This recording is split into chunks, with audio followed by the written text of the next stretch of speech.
Entre les fluctuations de la libido et les contraintes physiques dues à la grossesse, la future maman doit également gérer le fait que son homme craigne que des rapports sexuels puissent faire mal au bébé.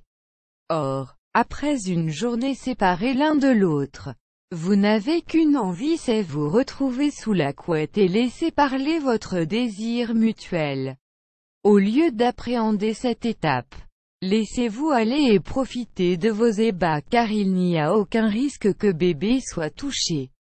70% des hommes refusent de faire l'amour à leur compagne enceinte car ils ont peur de blesser le bébé durant le rapport. Le liquide agit comme un amortisseur et un mur protecteur. Le bébé ne sent ni coup, ni choc, ni mouvement et ne risque en rien d'être comprimé pendant que ses parents s'accordent une petite séance coquine et quelle que soit la position ou les positions choisies, le bébé est également protégé contre les bactéries qui pourraient proliférer, car le col de l'utérus est bouché par une glaire qui leur bloque l'accès.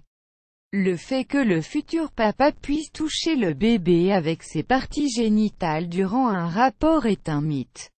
Mais le fait que la majeure partie d'entre eux soient sceptiques quant au fait de faire l'amour à leur femme pour cette raison est bel et bien une réalité. Eh bien messieurs, n'ayez crainte.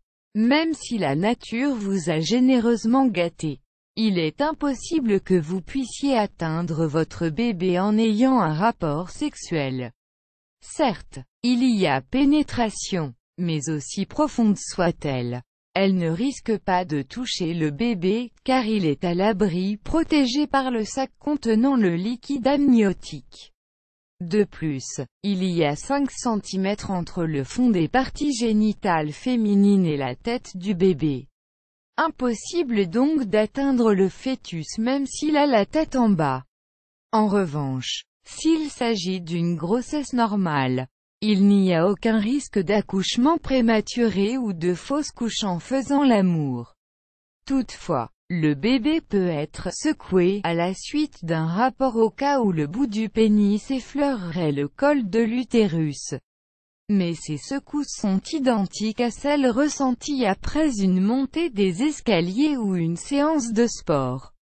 Au lieu de vous abstenir dès le début de la grossesse, sachez qu'il est possible d'avoir des rapports durant toute la période de la grossesse et cela ne présente aucun risque. Certains médecins conseillent même à certains couples dont le bébé tarde à faire son apparition de procéder au déclenchement à l'italienne.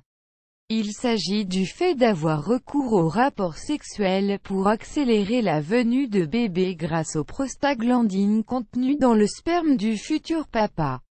Ce sont des hormones qui entraînent des contractions et favorisent le travail.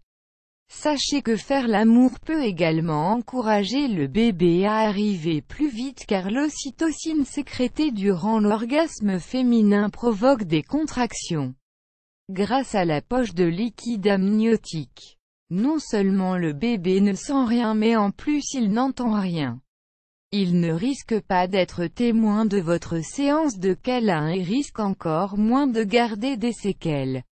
Bien au contraire.